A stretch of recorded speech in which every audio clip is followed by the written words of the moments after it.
Good evening, everyone. How are all of you today?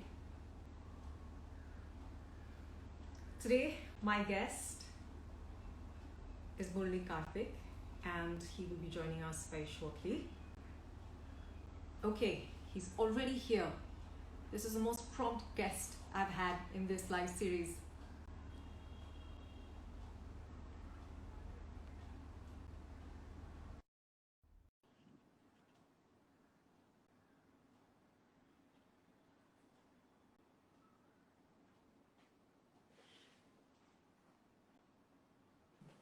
We're just waiting. And there he is. Hello. Hi, Nikita. How are you? I'm very well, Kartik. How are you? I'm very good. I don't know what's wrong. Suddenly went wrong with my connectivity over here. I think I was prompt enough. I can hear you and I can see you as well. Yeah, so can I. So can I. Oh, great. Okay. It still feels a little unnatural for me to address you as Kartik and not Murali. I cannot imagine what you must have felt all these years when people have, in a sense, misaddressing you. No, I've actually been fine, to be very honest. The reason why I say that is I've gotten used to being addressed as Murali Kartik or sometimes just Murali alone. And so I've just gotten used to it now. It's not as if that people don't call me. It's just that I try and tell people that this is what it is. But right. Beyond the point, not everyone. That's exactly what it is. That's where I tend to head towards. I don't. The world knows me as Murali Kartik now. So unfortunately, I've tried it on a few occasions here and there, but I don't know. Okay. It's suddenly given up on me, my earphones. Okay, I'm sure it will sort itself out as far as this audio issue is concerned. Now okay, I'm done. Great. All right. So tell me, how did you go from wanting to be a genetic engineer to playing cricket for the country? How did that happen? Possibly I realized that I was not intelligent enough to do genetics. No, it was not that. Actually, possibly that a bit of that as well. I just feel when it came to cricket, it was by default for me. It was not as if I wanted to be a cricketer. It is just that one of those things which happen or you are destined to do.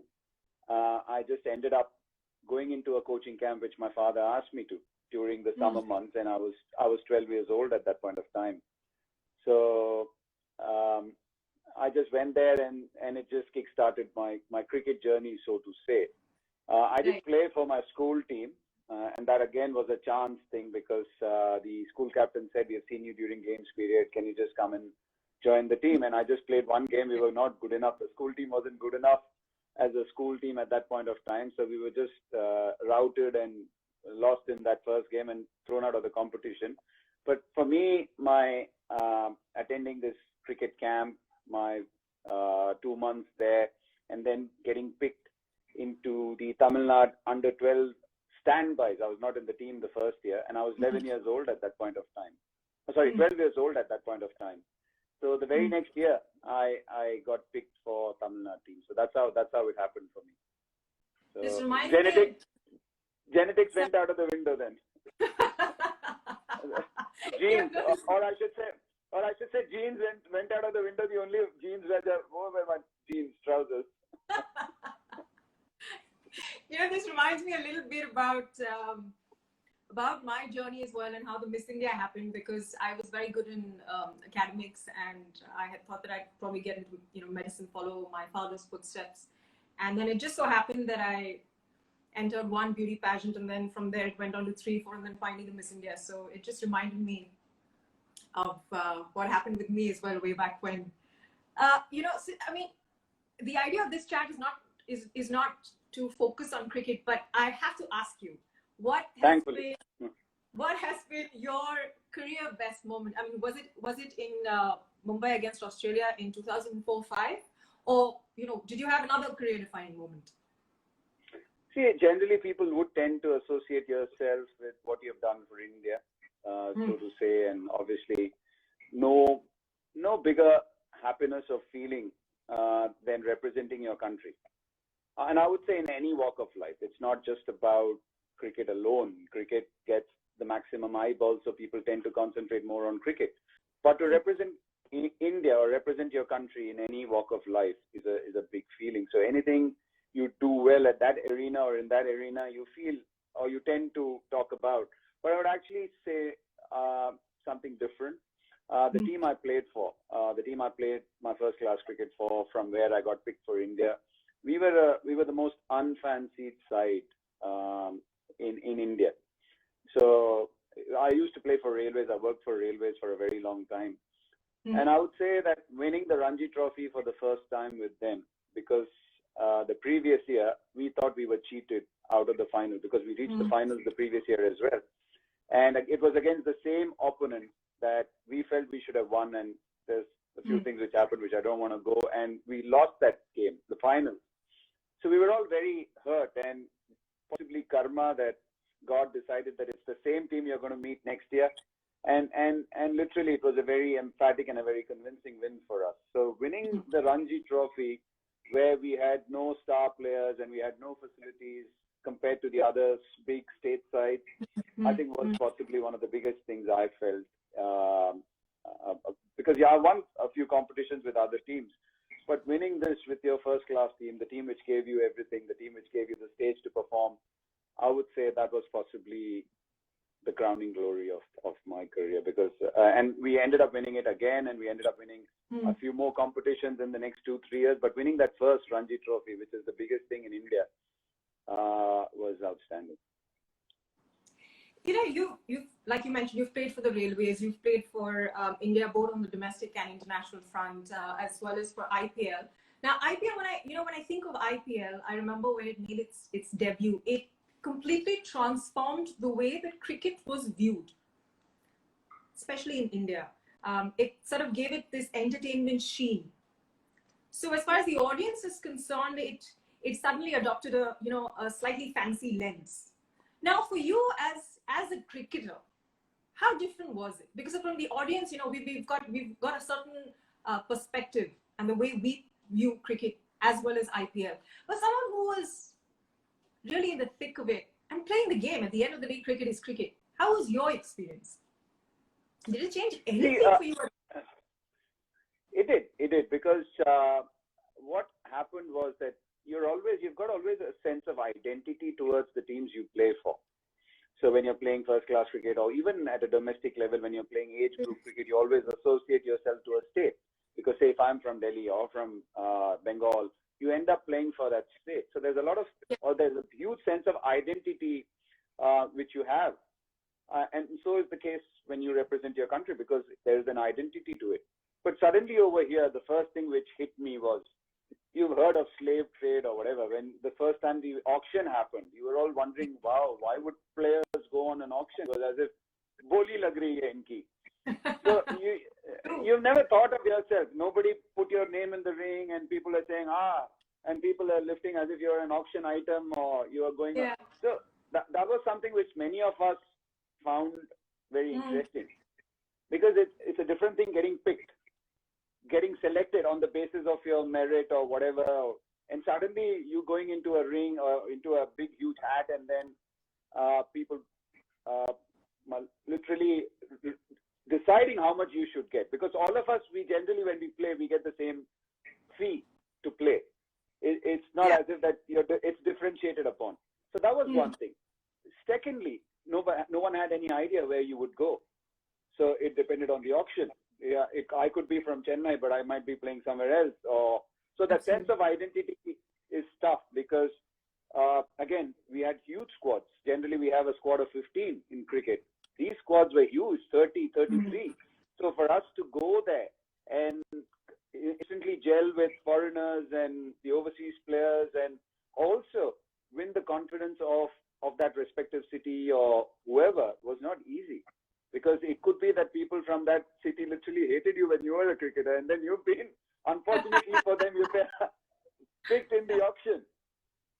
So it took everyone a while to understand all those things, and then suddenly they said that next year there would be a transfer window, which means that if you you were unwanted or if you weren't good enough, they might trade you somewhere else. So this constant, what should I say, movement is not helpful. You want a bit of constancy in that, at least that's what I believe. I would like a bit of constancy in what I do and in everything in life. I'm not somebody who moves around too much or not at all. So that all those things took us a while to understand. I would say many of us. I'm not singularing myself over here. These were the constant feelings and impressions which I got playing the IPL and now watching the IPL as a commentator as well. So that was but otherwise, just imagine the kind of things which it has done. Firstly, lots of young cricketers would be in awe of the international players because you're at a domestic level. So once the exposure comes, it is akin to playing an international game. The competition is of a different level altogether. So the kids, whether I might be a seasoned international player, but for the others or for any other, just being under a huge giant umbrella where you're rubbing shoulders with the greats of the game or playing the IPL, it actually gave a great fillip and a boost to their own game. So that was something which, and also quite a few things happen when you're playing as an opposition. You don't know what the other man thinks. But once you get to know them, you understand why and what makes them tick. There might be certain judgment calls which we make as cricketers about the other guy and vice versa as well. But once you play with them, then you know. It's only when you get to know the other person, you know that this is what makes him tick and this is why he behaves this way. So all those things we understood about the opponents and things like that. And in terms of exposure, brilliant. In terms of payment, just imagine what it has done. It gives employment to so many people. Yes. It has changed the lives of so many people and all those things. And just the way the game has gone, the levels of athleticism, things which Indian team has done post-IPL, I think great value. But initially, these are the things which happened to all of us or many of us, I would say. You know, it actually is, of course, it's very exciting because suddenly you find that you're playing with international players. So I completely get that. At the same time, it also sounds like, you're always thrown at the deep end of the pool. Because just when you probably think that you've settled down or you understand who you're playing against, also who your team members are, your strengths and weaknesses, but then it changes on a yearly basis. So you really can't settle down and get too comfortable. So I think that's what also makes it very exciting. We're talking about IPL, and that reminds me of ISL because ISL did exactly the same thing with regard to Indian football. And I was there when for the debut I presented as well. So I understand what you're saying because I saw that on the field as well. And with the confident boost that a lot of players got by just the fact that the canvas had suddenly really opened up for everyone, and it did wonders for the confidence level of the players. Confidence, and also look at the way Indian cricket has been seen. Everybody wants to be part of the IPL. You look at it's like a huge. I don't think you can compare it. The scales of operation. Literally, it goes from one end of the country to the other, north to south, east to west, and we are constantly traveling. And it's just amazing how it's just pieced together. You can't only when you're in the thick of it. And I've been in the thick of it as a player from the year or from the word go, and now as a commentator, and we see how it happens. It's actually sometimes I am in amazement as to how everything pieces together and so seamlessly. And that is what has been outstanding. And also, you hit the nail on the head when you said that constantly when you're moving, you're not comfortable. And also one more thing which happens with franchise cricket, and that is exactly what IPL is that as an owner, you have a huge call. Sometimes as selectors of your respective state in India, you get a bit more leeway in terms of getting more chances. But in IPL, if you're not shaped up, you immediately ship out because they've got so many other players, 30 odd people. So you're constantly, if you don't grab your chances, you don't get those chances. So it's one thing which is, so that's why the level of competition, the level of, what should I say, also insecurity for many of them becomes huge because you're constantly watching over and you say, if I don't perform today, I'm not playing the next game. True, very true. You've also had a very fruitful stint in the county championship. So how was that experience for you? I would say outstanding.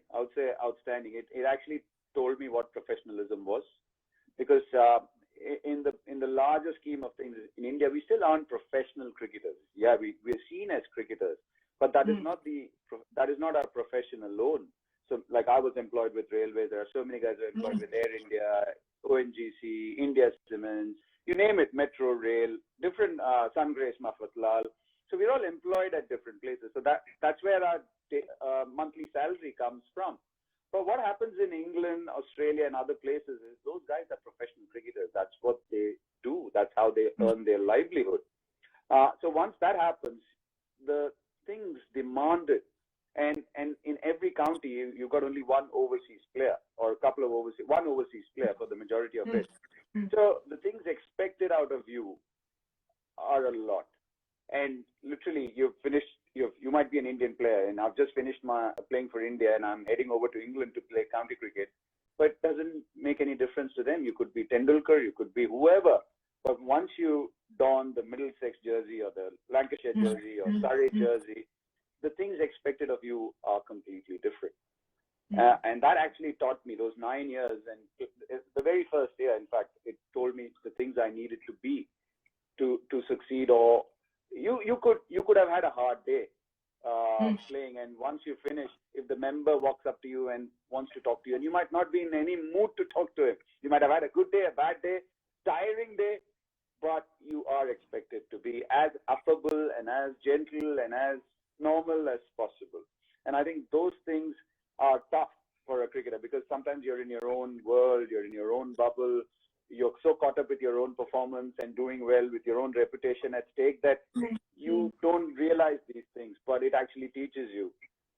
And also the kind of things which the club expects back from an overseas player in terms of helping out young kids. You might be going through a bad season, but you're still expected to help people around you, have an arm around them, help the team, help the members, and things like that. It just teaches you a lot, and just the way they carry themselves. There are times when in fact, all of us used to go to play a game in our jacket and tie, in a very formal attire, and then we would change into in our cricketing gear or training gear. It was just amazing. So you're literally rocking up to the ground as a corporate guy in your jacket and tie and suit and smart club tie and all those things. So it's just brilliant. Wonderful. That seems like an eye opener. But how different is it for you to be a commentator versus when you were on the other side and playing the game? Is it really very different? Is it easier to pinpoint what someone else is doing? Exactly. When we are commentators, when we are cricketers, we hate the commentators, isn't it? Because what does he think he is? He's just because he's finished playing the game and he's in an air-conditioned box, he thinks the game is very easy. So that's exactly what you realize once you come to the other side, because the commentators have a job. They have to call the game. They have to see and say. Because it's my opinion, and also not my opinion alone. I'm actually the eyes and the voice for the guys who are watching the game. Many of them know the game. We do assume that most people know the game, but still, what the public or what the people enjoy or want from the commentators is an insight into the game. It's not just seeing. Everybody can watch the game that the ball went to point or covers or he got out or whatever. Everybody knows that. Everybody knows that India and world over. Yeah, but we're also there's a responsibility to explain to people who don't understand the game. It's not easy because we can't be getting into the nitty-gritty of it. Then we lose the essence of the game. Absolutely. And also, apart from that, as cricketers, what do we preempt? What do we see going forward? What are the things? That's where the insight comes from, and that's where describing a certain shot or whatever. I'm just saying, just that comes from, but with a lot of empathy. I feel with a lot of empathy because, as I said, everybody has a bad day. People have had a bad run. People have gotten out for zero, have dropped catches, have bowled badly. It happens. Cricket, it's sport. The best of players have more bad days than good days. It's been statistically proven. So as a commentator, you're all constantly striving to not sound condescending, not sound as if you did it all right, and at the same time say it as you see it. So it's a tight line which you follow. But you're also expected to be unbiased, right? In your opinion. Yeah, exactly.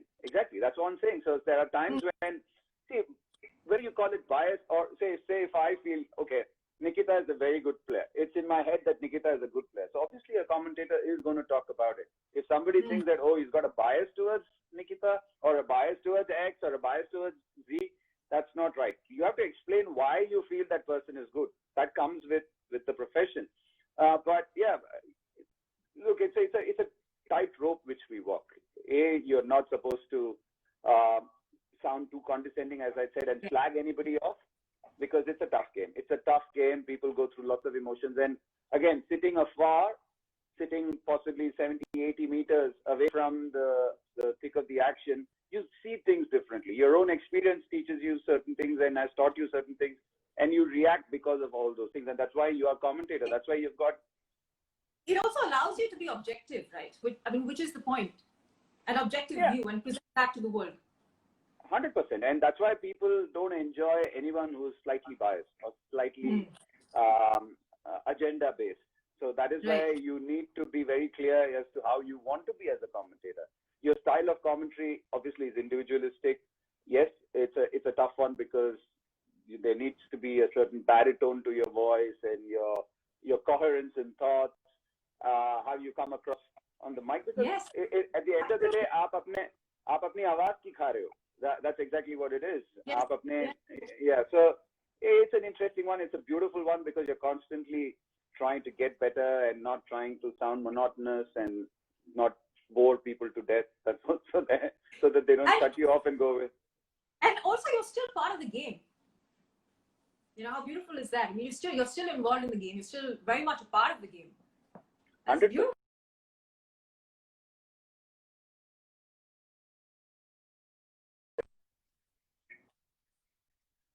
It's got getting the maximum eyeballs around the world. So close to it, calling it, seeing it, getting the opportunity where people are paying millions of rupees to go and watch the game. We go there and talk for fun. So yeah, 100%. Yeah, wonderful. It sounds like it actually does sound like you really enjoy it. So that's really good. I love it. I absolutely love it. The inherent nature of creation is that of change. Everything changes at some point or the other. It could either evolve or devolve. Now, if I take that same comparison and then apply it to cricket, so in your opinion, what do you think has changed with regard to cricket, let's say in the last decade or so? I think the outlook has changed for many of them. Now, because when I was growing up, for me, red ball cricket and cricket in whites was the most important thing. Because of the attention spans of people and possibly not having enough time, the games are getting truncated. So from test matches, we had 3-day games and 2-day games, which were preparations for a 5-day game. And then we had the 50-over format. Then we've got 2020. Then there is T10 as well, which is like literally Bhel Puri, Pani Puri. So the attention levels of people have gone down. People don't want to be spending 5 days sitting in one place. And there are purists like me who enjoy that more than anything else. So that has changed. I would say the way the team has trained. When I got into the Indian team in 1999, and by the time I finished in 2014, the levels of fitness took a massive upward turn. Because for us, it was, we were training, we were fit, but the kind of things which we were exposed to, courtesy the scientific training which came in post 99 or during that time, is just outstanding. You look at the fitness standards of the Indian team when you compare the team now and to before. It's just a different level altogether. The guys have to be of a certain level to make the gravy. Otherwise, they're out. You could be a supremely skillful player, but if in terms of fitness, you don't tick the boxes, you're never getting into the room. So that is something which has changed hugely. I would say the exposure of many domestic players to international cricket is gone up because of the IPL and other franchise cricket, because you're rubbing shoulders with everyone. And also, the number of India A tours, which are they start calling the shadow tour. So if India is going to New Zealand, the second string side is already there, preparing and getting ready. So that is something which has changed the way teams have started approaching cricket. So these things have changed hugely. But yeah, along with that, there are certain skill sets which have also gone. Like the art of spin bowling is not as good as it used to be.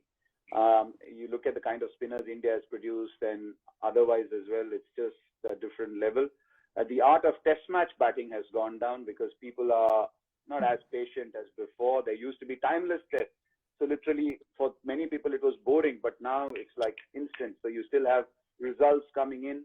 So these are all some of the changes which have happened. The technology has gone up hugely in terms of broadcasting, in terms of equipment, in terms of shoes. I still remember my first T-shirt. If I went in this, it would actually add 5-6 kilos to my body weight because it would soak in all the sweat. It would make you heavier. But now you've got all this sweat throwing gear which makes you feel light and cool. In fact, it's the other way around.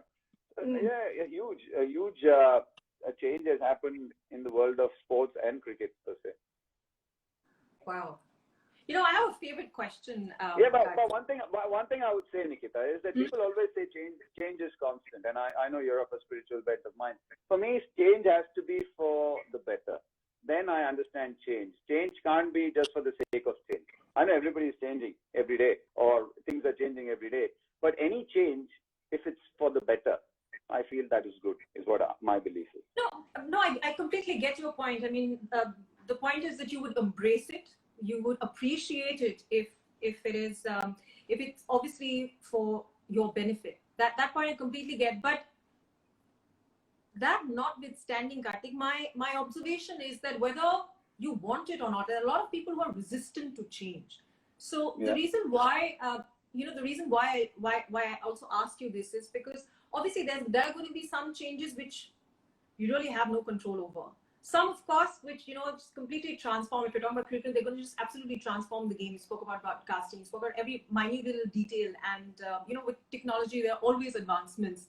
So most of them obviously are those that we could and would embrace. But there's always going to be some element of resistance, which is why I thought this would probably be an interesting one to pose to you. But my next one is, in fact, a favorite question of mine. Which is to do with social media, with famous personalities such as yourself. What social media has done is that it has brought fans literally to you, nearly at your doorstep. Now it's great because, there's no wall and there's this easy interaction. But on the flip side, there's also a lot of negativity, and criticism that comes with it. And we all face it at some level or the other. But according to you, which way does it swing? I mean, do you consider it a curse or a boon? I've actually become very neutral to it. And I would say it's because of all the spirituality, I suppose, that you don't react to a criticism or praise. If you can remain in between, then you can handle it very easily. So, so if I say, wow, Nikita, you're so good, or you're like, oh, Nikita, you're bad. So we all are very bad with criticism. And especially whether just or unjust, all of us, everyone, including me, everyone, we are happy with praise and all that. But even if it's false praise, we're still happy. But somebody telling you the right thing. But somebody telling you the right thing, whether it's constructive or whatever criticism, we don't take it well. So I am trying to get to a point because of all the readings and all the spirituality, trying to get to a point, and it's happened over the last few years. There was a time when if somebody was giving you unnecessary rubbish on social media, I would literally block them. Now it's a time when it doesn't bother me. Whether you praise me, somebody says you're a great bowler, no problem. Somebody says you're a great commentator, no problem. Somebody says you're absolutely rubbish, I have got no issues to it, because at the end of the day, kuch to log kahenge, logon ka kaam hai. So that is something, if you can get to that stage. Yes. And you're right. As a person who's recognizable, and I'm very averse to the word celebrity, or those words don't go well with me, don't sit well with me, because all of us, we don't, just because you're recognizable because of what you did, which is me playing for India or now being a commentator, you're in the public eye, it doesn't make you a celebrity. And I don't have special wings or halo behind me. Yes, I've got some photographs behind me, but no halo behind me. So for me, just that word doesn't sit well with me. But yeah, I understand people say. So when it comes to that, as you rightly said, it comes with the trade. People are going to give you their 2 pence, 2 cents, $2, whatever worth of it. Some are good, some are real rubbish, some are literally, it's not palatable at all. But Yes. for me, I've started taking it just as nothing. Nothing bothers me. So what is spirituality to you? Because I remember when I spoke to you, I think about a couple of weeks ago. So our conversation very organically turned towards spirituality. So what is it that you're doing? What is it that you're reading? What has led to this transformation, such that you're not affected by what's happening to a large extent? See, when I was, the spiritual bent of mine has been from a very young age, but obviously that has changed for me. The way I saw things, the way I learned things has changed. Spirituality per se is a way of life. For me, it's the way you live your life.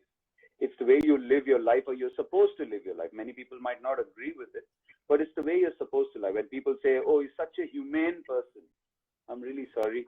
That's how you're supposed to be. You're not doing something special. There's nothing out of the ordinary. He's such a nice guy, such a this thing guy and that thing guy. I understand people, because of your own karma and what you come with, all the baggage you come with, you react in a certain way. But for me, spirituality is a way of life. It's the way you're supposed to lead your life. And that is something which has been there for a very long time. But there were quite a few things which have changed for me with the kind of books I've read, with the kind of things which I practice. I do my Kriya every day. So constantly looking inwards. Which Kriya are you doing? I do the Shambhavi Mahamudra every day, and the Surya Kriya as well. So when you do all these things, there's a lot of inward looking, and there's a lot of things which you address. There are a lot of answers which you get on your own. Yes.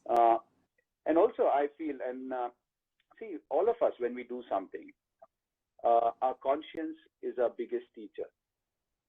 On one side, you always are told the right thing. On the other side is what you want to do, which you're trying to justify. So say if I'm wanting to do, just giving you an analogy, say if I want to break the red light, break the traffic lights, my correct boy is telling me, no, it's wrong, you're not supposed to do it. The other one is saying, Arey raat hai, there's nobody on the road, there's nobody looking to do it. But the conscience, which is the conscience always tells you the right thing to do. It's we who justify. And also there are things with, as I said, praise or criticism, how to handle it. If we start taking ourselves too seriously, I think the biggest problem, I understand everybody's got a self-esteem and you don't want to lower that self-esteem, but does it tip to the point of ego? Does it tip to the point of conceit? There's a huge difference. So these are things which you're constantly looking at. There are so many times when we sit on our high horse for no rhyme or reason, where it's easy. It's easy to place yourself there, right? It's very easy. No. Unless you're someone who really, like you said, is conscientious or is aware, is humble. Everyone is not humble. You might be born with humility, but somewhere down the line, you know, it's easy to lose it. Factors we're not getting into, but it's very easy to lose track. The word humility itself, I feel, are you humble or do you wear humility? There's a huge difference is what I feel. You are humble. That's the way you are. There are lots of people who have a facade on, who have a shield on. It's a mask in front of you. That, he's so humble. No, he's not humble. It's just that he is trying to act humble. So lots of things you constantly are getting answers. And for me, things which have happened around in my life, I always look at the reason for my life. Everybody's doing the same thing. Are we here only to eat, sleep, procreate? No, everybody can do it. That's how nature built us. But there's there should be a reason beyond it. There should be a reason why I came onto the planet. Possibly, if people say, I came here to play cricket and commentate, possibly no. I'm trying to constantly striving and trying to find the meaning of why I am here. Literally, there are lots of things which you look at, and if we were all only happy, then we won't be looking for things. And I feel lots of things have happened around all of us where these are great learnings for us to be the right person. And I feel that is something which I'm constantly looking at. I make lots of mistakes. I'm not saying that I'm some holier than thou guy, but even if I make an inch, even if I make a centimeter progress, I feel I'm happy on a daily basis. That is something which I do. But for me, spirituality is just the way of life. It's the way you should lead your life. That's how I look at it. I very strongly believe that your successes don't teach you anything. It's actually your failures that teach you very valuable lessons in life. What a failure will teach you, and they say that, you must always, if you fall, get up and stand. That's what failure teaches you. And that's the only way that you can actually succeed. Success will never give you any experience, so to say. It won't put you through the grind. And I think that's how you learn. That's how you evolve as a human being. Also, another aspect, as far as spirituality is concerned, is one thing that I'm always aware of is the concept of karma. Probably why a lot of people are not aware of the point that you raised, which was spirituality is a way of life. It's not just one aspect of you. It is who you are and your outlook towards life. But a lot of people don't realize that whatever it is that you're doing, either by way of thoughts, by way of your actions, by way of your words, whether you're lifting someone else up or you're showing them down and putting them down, it's going to come back to you in some way or the other. Now, it could be in a different lifetime. Who knows? It could be, in the next 2 days or 5 years. We don't know at what point in time, but it will come back, because that's just how the creation works. And I think that's the factor which probably a lot of people don't consider. 304,000%.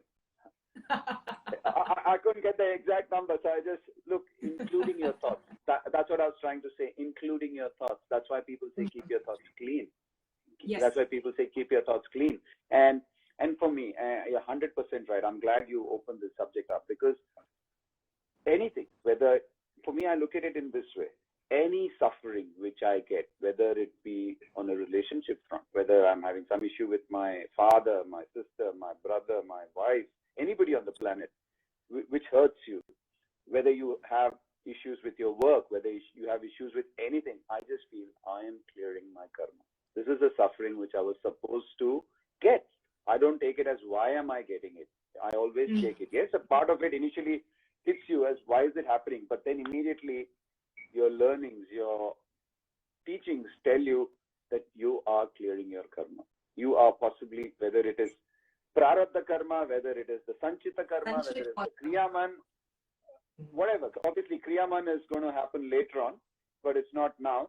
But I just feel that kriyaman is obviously what you're going to take to the next birth. But the sanchita and the prarabdha, which prarabdha is also the destiny sometimes, as they say, it's something which you are clearing. Whether if you take it that way, then it eases a lot of pain. You know that you're clearing your karma. But only if people actually understood the reason for pain and suffering, like you said, that there is a reason for it. And if you actually go through it, or you do charity, donation, you help. That's the way of cutting it as well. So only if people just broaden their horizon a little bit, try to understand the purpose of life, why we've taken birth, I think it would ease up a lot of things for a lot of people. And talking about spirituality, I'm sure you've read Autobiography of a Yogi. In fact, that's one of my favorite books. I just, when I started reading it, I was very kindly gifted that book, but I could not keep it down. And then you're lucky. You know why? You know why? Because they say that if Paramahamsa Yogananda doesn't want you can keep starting the book, but you'll never finish it. It's good that you started it and you finished it. I love so it. There are people who have picked up the book and picked it up 6 times and not been able to finish till the time he doesn't want you to read it. I've started it for the second time now. Right? At the end of the day, that's energy. It's not just words. It's not mere words. It's an energy that that is actually being transferred to you. Everything around us is energy. Even as human beings, we're all energy. We all have a vibe, and you know, we're all vibrating at a certain frequency, at a certain energy, which is why either we clash with some people or we really get along thick with, you know, someone else. So it's energy. The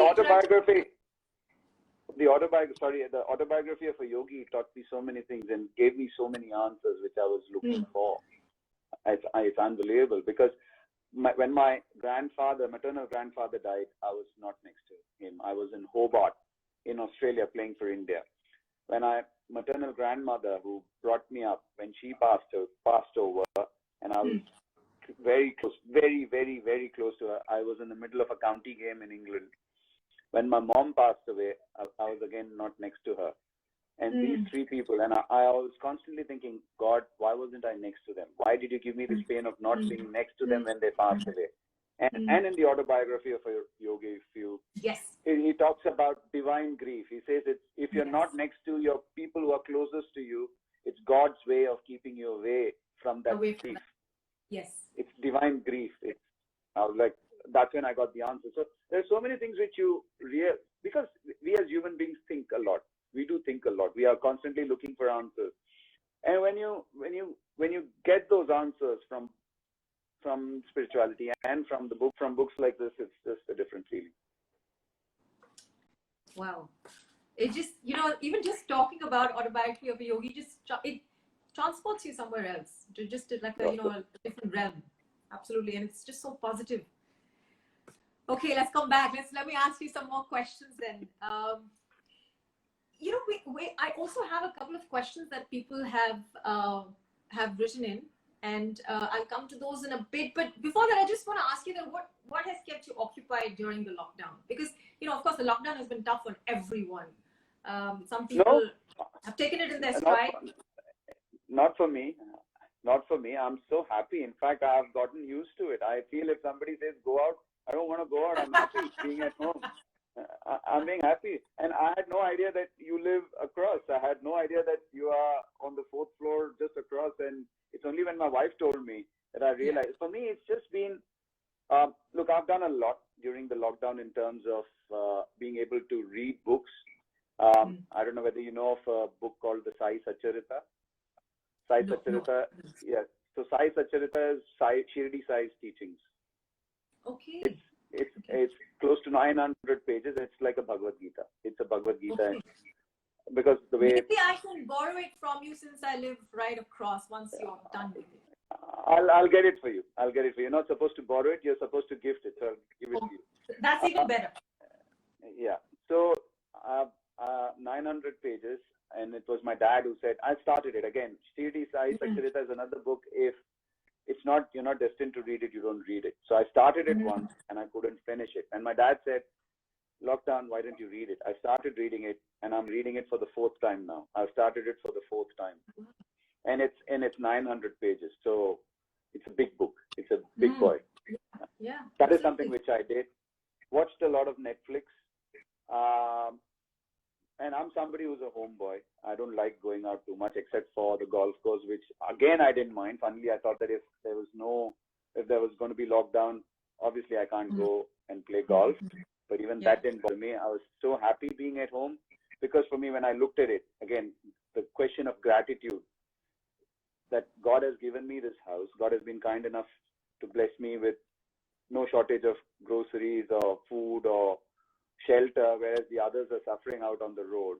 I don't think I had anything to complain about during the lockdown. Yes, people are feeling trapped at home, but at the end of the day, we all say home sweet home. So if home is a sweet home, then we shouldn't have any trouble being at home. That's how I look at it. Otherwise, it's a contradiction.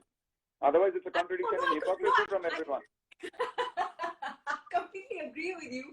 But, you know, it is my observation that people who have a tendency to introspect and therefore go inwards really don't have a problem, whether they're at home or out somewhere, or the fact that they've not gone out of, you know, out of their place for 2 or 3 days. It doesn't bother them. So I have this observation that anyone who actually tends to introspect and go inwards will not have a problem.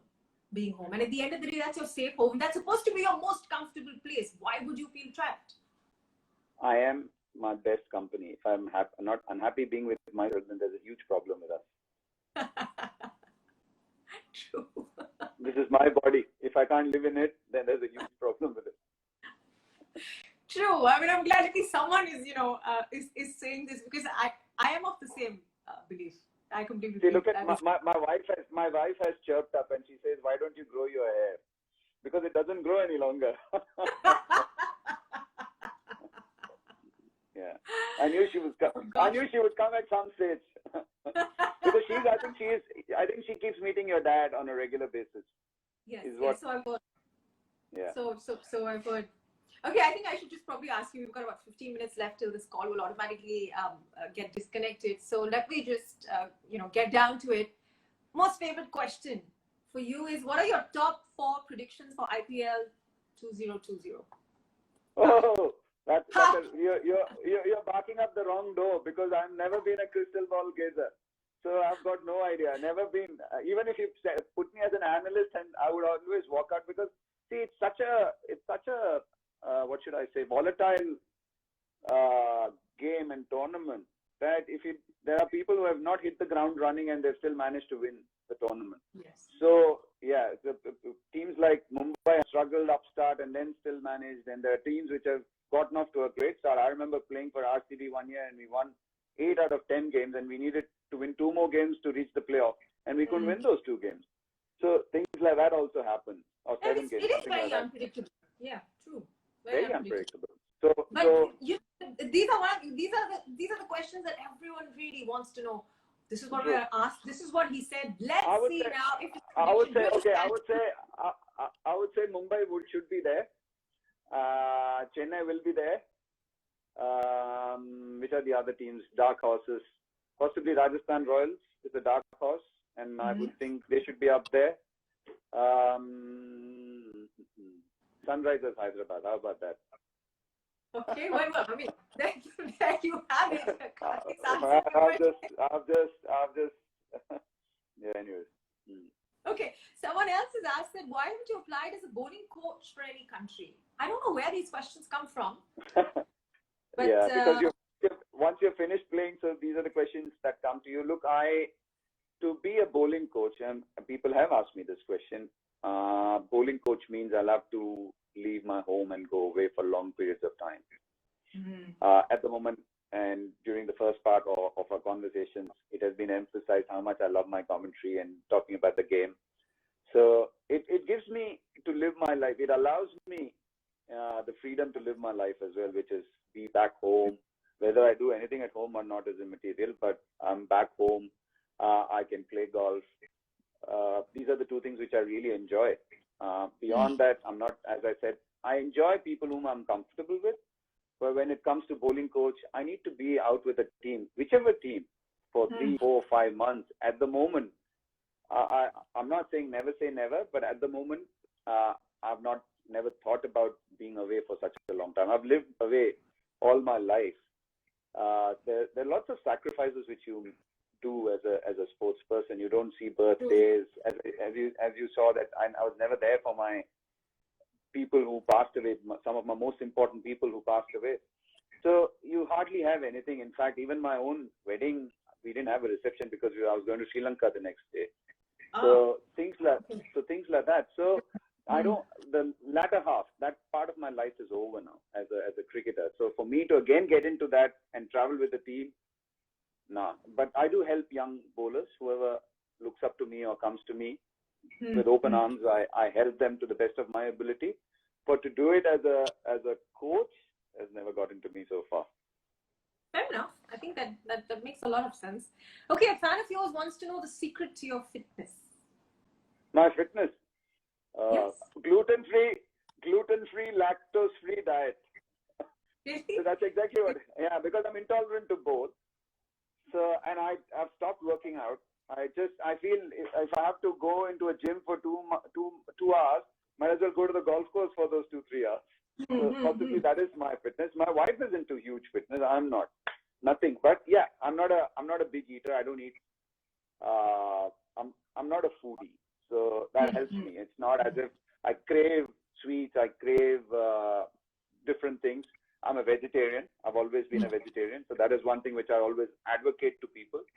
That is again part of, whether you call it good living, spirituality, whatever you call it.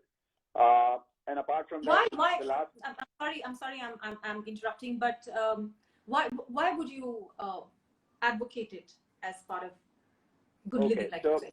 If you want to listen to me with open ears, and I hope people don't hold any grudge towards me, there is a reason. I'm saying scientific and spiritual reason for being a vegetarian. So what happens is that all these things which we eat rot inside the tummy.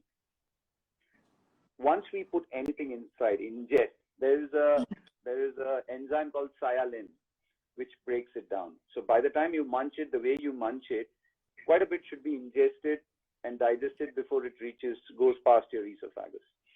Okay, I'll ask you a very simple question. What happens when you keep cooked meat outside in the elements? It'll start to go bad after a while. It putrefies. It rots. Yeah. So, raw meat putrefacts even more, even quickly. And this is exactly what's happening once it goes inside your tummy. The kind of enzymes required to break it down is sitting in your system for 72 hours, what you've had. Secondly, when you talk about karma, which we spoke about, and also in a very scientific way, let me get to one more thing. All these animals know of their impending death. Like you talk about tsunami, everybody said that the cattle and the birds and everything ran away because they knew of the tsunami. The animals actually know of their impending death. So when you have that chicken trapped, when they're carrying it, when you take those animals to the slaughterhouse, they already know of their impending death. So when we are tense and we are stressed, imagine the kind of toxicity which is developing within us. All the lifestyle diseases, people are talking about them now, all the diabetes, they say it's because of our self-induced stress. So imagine the stress which those animals are going through and the toxicity which is getting created in that. That is the toxicity which we are consuming. Is it healthy? No. That is and also, it's always, people will say, oh, plants also have lives. Completely agree. But for a very long time, they've always said that eat something which is farthest away in terms of evolution. We talk about life form coming in the fish, in the form of fish. Matsya avatar was the first avatar, and then we have all evolved. So if you cut any animal, their digestive tract and so many things are very similar to human beings. So you're creating a lot of karma, bad karma, by consuming that as well. So the people say, and all the spiritual people say, and all the wise people also say, from a spiritual point of view, that if something has to be consumed, have fish. Fish has no memory. Fish has not evolved. All the other animals have evolved. Fish has very limited memory. So if you want to consume something which you have to, which you're forced to, have fish. And again, look at all the vegetarian animals. They are the strongest on the planet, and they are the longest living as well on the planet compared to all the carnivorous animals. And look at our dentures. We are given dentures depending on the food we need to eat. Crocodiles don't have dentures like us. Dogs don't have dentures like us. Tigers don't have dentures like us. We have dentures. And people talk about these two sharp. Dude, I've been given those kind of things that, oh, ये हमें meet खाने के लिए दिया है. मैंने कहा meet खाने के लिए नहीं दिया, वो fruit को काटने के लिए दिया है. So those are some of the reasons. I know we shouldn't have translated it. They've had done, but because many people don't enjoy this when you're told, because it affects their palate. It's like, if, as Chanakya said, if we control what goes in and what comes out of the mouth, we are in a good space. True. Yeah. So these are some of the reasons, and I can go on and on about vegetarianism. And so, yeah.